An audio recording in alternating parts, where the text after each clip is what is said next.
Lucknow online सत्संग में हमारे नेपाल से और भारत से भी बहुत सारे गुरु भाई गुरु माँ जुड़े हैं। आज समय परिवर्तन के कारण बहुत हम देख रहे हैं जो उपस्थिति कम है, फिर भी अच्छा है, क्योंकि आज हम लोगों का जो शाम में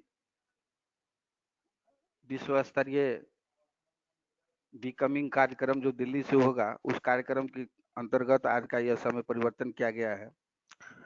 हम अपने को सबसे पहले आपका और यह सत्संग लखनऊ का विशेष आभार प्रकट करना चाहेंगे, जहाँ आपने अपने दो अनुभूति को रखने का मुझे सु अवसर दिया। इसके लिए हम विशेष आभारी हैं सत्संग लखनऊ का।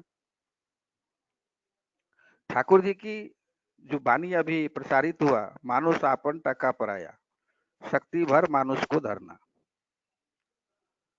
वास्तव में हम देखते हैं ठाकुर जी की, इसके साथ एक और वाणी को जोड़ना होगा। ठाकुर जी की एक और वाणी अगर इसके साथ हम जोड़ दे तो इसको थोड़ा सा खंडन करने में सुविधा होगा। आवाज ठीक मिल रहा है दादा? जी आ रहा हेलो है, बहुत सुंदर। जी हाँ, बहुत जी जी सुंदर आ रहा है जी। ठाकुर जी की एक और वाणी है, संसार में मानव जो कुछ भी दुख पाता है उसमें कामनी और कांचन के प्रति जो आसक्ति है, उससे ही संसार में मानव दुख पाता है। तो कांचन का मतलब हुआ अर्थ यानी टका। अगर हमारा आसक्ति सिर्फ टका के प्रति, रुपया के प्रति अगर हमारा आसक्ति हो, तो रुपया के आसक्ति के कारण हमारा मन एकाग्र नहीं हो पाता, हमारा मन चंचल होता है। और जब हमारा मन आसक्त चंचल होगा, एकाग्रता नहीं होगा, तो हमारी मनोवृत्ति जो है उदंडता की ओर ज्यादा अग्रसर होगा। और वो उसके साथ वो एक और प्रवृत्ति को बढ़ावा देता है, वो है अहंकार। और जब ये तीनों चीज, हमारा मन एकाग्र नहीं हो, हम अगर टका के प्रति हमारा यानी धन के प्रति, रुपया के प्रति हमारा आकर्षण बढ़ने के बाद हमारा जो वृत्ति प्रवृत्ति है उसमें अहंकार जो है वह उत्पन्न होता है। और जब किसी व्यक्ति के भीतर अगर अहंकार आ जाता है, अगर वो अहंकार के प्रवृत्ति से वशीभूत हो जाता है, तो संसार जो है उसे दूरी बनाते हैं, या संसार उसको अच्छा नहीं लगता, या व्यक्ति विशेष का जो रिलेशनशिप है वो उसको उतना महत्व नहीं देते। तो यहाँ वो व्यक्ति धन के प्रति आसक्त होकर के समाज में एक अलग थलग वो प्रतीत होता है। इससे समाज में जो उनका आकर्षण होना चाहिए उसमें उसका ह्रास होता है, कमी होता है। इसके बनिस्पत अगर वो व्यक्ति पैसा के प्रति अगर आसक्त नहीं हो और वो मनुष्य के प्रति यानी समाज में जो परिवेश है उस परिवेश के प्रति उसके परमपिता का जो आइडियोलॉजी है, जो नीति विधि है, उसके हिसाब से अगर वो समाज में मनुष्य को लेकर के चले, तो उस मनुष्य के सहारे उनका जो अर्थोपार्जन या जो अर्थ उपार्जन का जो विधि है उसमें भी उसको अच्छा समाधान होता है। और एक समाज में उसकी अपनी जितने भी आकांक्षा और एकांक्षा जो भी होता है, जो भी आगे बढ़ने के लिए उनको जो भी परिवेश की आवश्यकता होता है, वो सुविधा संपन्न ढंग से विभिन्न समाज के द्वारा, इसको हम लोग ऐसे समझे, हम लोग सभी ठाकुर दीक्षित हैं, हम सभी गुरु भाई हैं।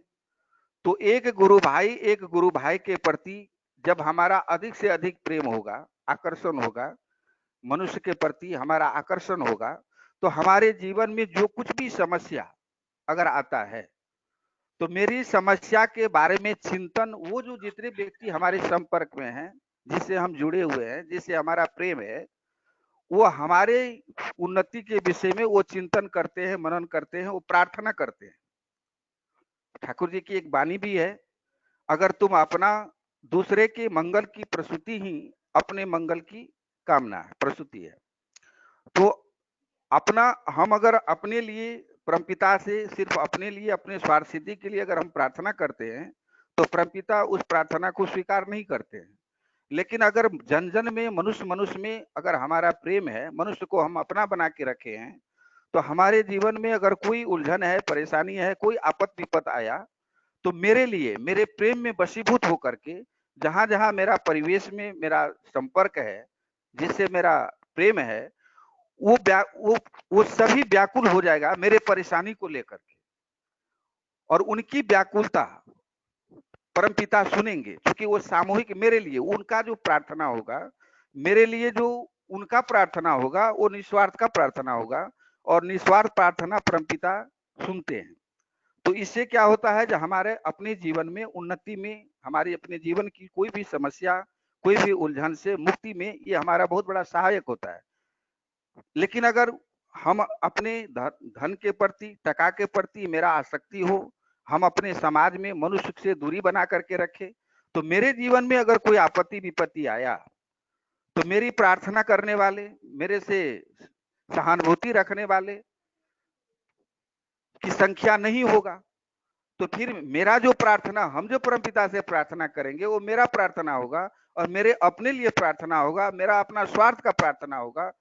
और परमपिता युग पुरुषोत्तम की यह वाणी है, जो अपना प्रार्थना अगर हम परमपिता से करते हैं, तो वो स्वार्थ प्रार्थना वो परमपिता नहीं सुनते, लेकिन वही प्रार्थना कोई दूसरा करता है तो सुनता है। तो इसमें क्या होता है, जो हमारा जीवन रोग शोक ग्रह दोष युक्त हो जाता है, जब हम मनुष्य से दूरी बना करके रखते हैं, धन संपदा के प्रति हमारा आकर्षण होता है, तो हमारे पीछ, पहले मैंने कहा, जो हमारा मन उत्कीर्ण होता है, हम अहंकार से वशीभूत हो जाते हैं, वृत्ति प्रवृत्ति के प्रति मेरा आकर्षण ज्यादा हो जाता है, और तब जाकर के हमारा जो दैनंदिन जो जीवन है, वो रोग शक ग्रह दोष से युक्त हो जाता है, और अंत में जाकर के हम जहन्नुम के अधिकारी बनते हैं।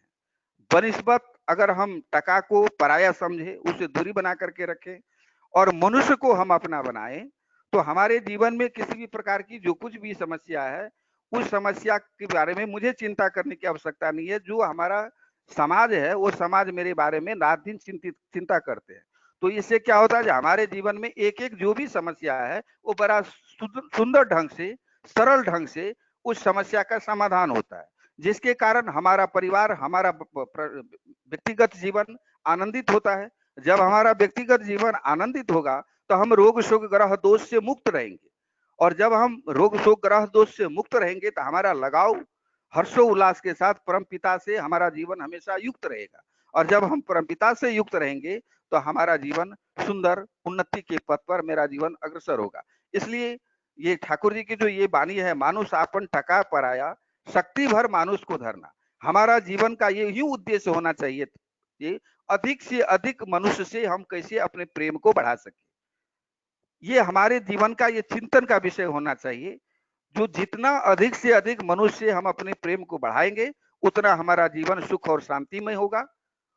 इसीलिए ये परमपिता की वाणी हमारे जीवन के लिए अमृत तुल्य है, अक्षरशः पालन योग्य है। आज हमारे बीच जो भी ऑनलाइन सत्संग से जुड़े हैं, सभी गुरु भाई हैं, तो इसमें जो मैं एक चीज और जोड़ना चाहूंगा, जो इसमें थोड़ा सा एक चीज और उत्पत्ति होता है, जो प्रेम का जो सबसे बड़ा बाधक चीज है, अगर मनुष्य मनुष्य के बीच प्रेम में अगर दूरी होता है, तो उसमें जो मूल एक कारण है, वो होता है ईर्ष्या।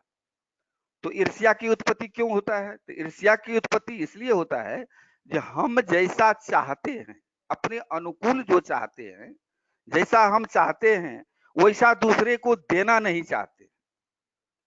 अगर हम जैसा पाने की इच्छा रखते हैं, तो उसका जो मूल चीज है, पहले हमें वैसा दूसरे को देने के लिए तत्पर होना पड़ेगा। अगर इस प्रकार की हमारा प्रवृत्ति हो, जो चीज दूसरे से, अगले वाले से हम कोई चीज रिटर्न चाहते हैं, तो सबसे पहले हमें उसे वो चीज देना होगा। जब हम वो चीज देंगे, तो वो चीज हमें रिटर्न आएगा। तो हम क्या करते हैं, दूसरे को वो चीज देना नहीं चाहते, लेकिन सामने वाले से वो चीज हम पाना चाहते हैं। अगर वो चीज हमें नहीं मिलता, तो हमारे भीतर ईर्ष्या आता, और ईर्ष्या का जो मूल कारण है, वो है जो मैंने पहले कहा, जो टका के प्रति आकर्षण। जब आपके प्रति टका के प्रति आकर्षण हुआ, तो आप वृत्ति प्रवृत्ति से युक्त हुए, अहंकार युक्त हुए, और जब अहंकार युक्त होंगे तो सामने वाले से आपका ईर्ष्या बढ़ेगा। तो ईर्ष्या जब बढ़ा, ईर्ष्या आया बीच में, तो जब ही ईर्ष्या आया तो प्रेम में दूरी बढ़ेगा, प्रेम में गांठ आ जाएगा। तो इस प्रकार से हमारा परिवेश में हम छूटने लगते हैं, मेरा दूरी होने लगता है, और इस प्रकार से हमारा जीवन जो है छिन्न भिन्न हो जाता है। और अंत में वही चीज होता है जो मैंने कहा, जो हमारा जीवन उस स्तर पर पहुंच जाता है जो रोग शोक ग्रह दोष से युक्त हो जाते हैं, विचलित मेरा जीवन हो जाता है, पद स्खलित मेरा जीवन हो जाता है, और अंत में हमारा जीवन जो है वो जहन्नुम के ही अधिकारी होते हैं। इसलिए ये काफी अपने जीवन में ये विचारणीय वाणी है। मानुष आपन टका पराया, आसक्ति भर मानुष को धरना। जय गुरुदेव।